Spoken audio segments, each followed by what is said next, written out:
അപ്പോൾ വരൂ നമുക്കൊരു ഓർഗനൈസർ ഉണ്ടാക്കാം. ഓർഗനൈസർ മാത്രമല്ല ഒരു ഫ്ലവേഴ്സും കൂടിയാണ് കേട്ടോ. നിങ്ങൾ ആ സൈഡിലത്തെ ഫ്ലവേഴ്സ് ശ്രദ്ധിച്ചാൽ മറ്റേ ഹോട്ട് ഷേപ്പിലൊക്കെ ആയിട്ടുള്ളത് അത് ഞാൻ ഉണ്ടാക്കിക്കൊണ്ടിരിക്കണത്. ശരിക്കും അത് ഇന്നലെ ഉണ്ടാക്കിയിട്ട് വീഡിയോ ഒക്കെ എടുത്തതാണ്. ബട്ട് എന്ത് ചെയ്യാനാണ്, എൻ്റെ കയ്യിൽ നിന്ന് ആ ക്ലിപ്പൊക്കെ മിസ്സായിപ്പോയി. അപ്പം ഞാൻ പറഞ്ഞു, എന്നോട് തന്നെ ഞാൻ പറഞ്ഞു നിനക്ക് ഒരെണ്ണം കൂടി ഉണ്ടാക്കാനുള്ള അവധിയുണ്ട്, കമോൺ എന്ന് പറഞ്ഞ് ഞാൻ എവിടെ നിന്നോ ഒരു കാർഡ്ബോർഡ് പെട്ടിയൊക്കെ എടുത്തോണ്ട് വന്നിട്ടുണ്ട്. ശരിക്കും അത് പല പാർട്ടായിട്ട് കണ്ടായിരുന്നു.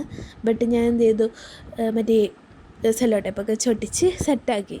എന്നിട്ട് ഞാൻ മറ്റേ മുകളിലത്തെ പീസസൊക്കെ ഞാൻ എല്ലാവരും കട്ട് ചെയ്ത് കളഞ്ഞു. അത് കഴിഞ്ഞിട്ട് അതിൻ്റെ വൃത്തികേട് മാറ്റാനായിട്ട് ഞാൻ മറ്റേ A4 ഷീറ്റ് എടുത്ത് ഒട്ടിച്ചു കൊടുക്കുന്നുണ്ട്. നിങ്ങൾക്ക് വേണമെങ്കിൽ കളർ പേപ്പറുമായിട്ട് ഒട്ടിച്ചു കൊടുക്കാം. അത് കഴിഞ്ഞിട്ട് മറ്റേ പെൻസിലെടുത്തിട്ട് ഞാൻ ഹാർട്ട് ഷേപ്പ് പറഞ്ഞു കൊടുത്തിട്ടുണ്ട്. ശരിക്കും ഹാർട്ട് ഷേപ്പ് അല്ല ഉദ്ദേശിച്ചത്, വേറെ ഷേപ്പായിരുന്നു. ബട്ട് എന്ത് ചെയ്യാൻ, ഹാർട്ട് ഷേപ്പായി പോയി. എന്നിട്ട് അത് കട്ട് ചെയ്തെടുക്കുക ഇതുപോലെ. ബട്ട് എനിക്ക് അങ്ങനെ അങ്ങോട്ട് ഇഷ്ടമായില്ല. എന്നാലും കുഴപ്പമില്ല, നമുക്ക് ഡിസൈൻ ചെയ്ത് കൊടുക്കാം. വേറെ ഒന്നുമല്ല, ഗ്രിഡ് ലൈൻസാണ് കേട്ടോ ഞാൻ ചെയ്ത് കൊടുക്കണത്.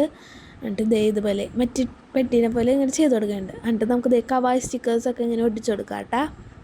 എൻ്റെ അടുത്ത് കുറച്ച് കവായ് സ്റ്റിക്കേഴ്സ് ഉണ്ടായത്, അത് ഞാൻ ഒട്ടിച്ചെടുത്തിട്ടുണ്ട്. മറ്റേ ബോക്സിൽ ഞാൻ അതുപോലെ ചെയ്തിട്ടുണ്ട്. എന്നിട്ട് ഞാൻ ഇത് രണ്ടും കൂടി ജോയിൻ ചെയ്യാനായിട്ട് മറ്റേ ഡബിൾ സൈഡ് ടിപ്പ് വെച്ചിട്ട് ഇങ്ങനെ ഒട്ടിച്ചു കൊടുത്തിട്ടുണ്ട്. അപ്പോൾ ഗൈസ്, ലൈക്ക് ചെയ്യാത്തവർ ലൈക്ക് ചെയ്യുക, സബ്സ്ക്രൈബ് ചെയ്യാത്തവർ സബ്സ്ക്രൈബ് ചെയ്യാം കേട്ടോ. അപ്പോൾ ഗൈസ്, നിങ്ങളുടെ അവിടെ മഴയൊക്കെ എങ്ങനെയുണ്ടെന്നൊക്കെ കമൻറ്റ് ചെയ്യാം കേട്ടോ ഗൈസ്. എന്നിട്ട് ഞാൻ ഇതുപോലെ ഡബിൾ സൈഡ് ടൈപ്പൊക്കെ വെച്ച് ഇങ്ങനെ ഒട്ടിച്ചെടുത്തിട്ടുണ്ട് കേട്ടോ. എന്നിട്ട് ഞാൻ ഇത് രണ്ടും കൂടി ജോയിൻ ചെയ്ത് കൊടുത്തിട്ടുണ്ട്. അത് കഴിഞ്ഞിട്ട് ഞാൻ മറ്റേ വലിയ പെട്ടിയിൽ മറ്റേ ഞാൻ ഉണ്ടാക്കിയ ഫ്ലവേഴ്സ് ഇട്ട് കൊടുത്ത്. അത് കഴിഞ്ഞിട്ട് മറ്റേതിൽ ഞാൻ ഓർഗനൈസർ മാതിരി ഇട്ട് കൊടുത്ത്.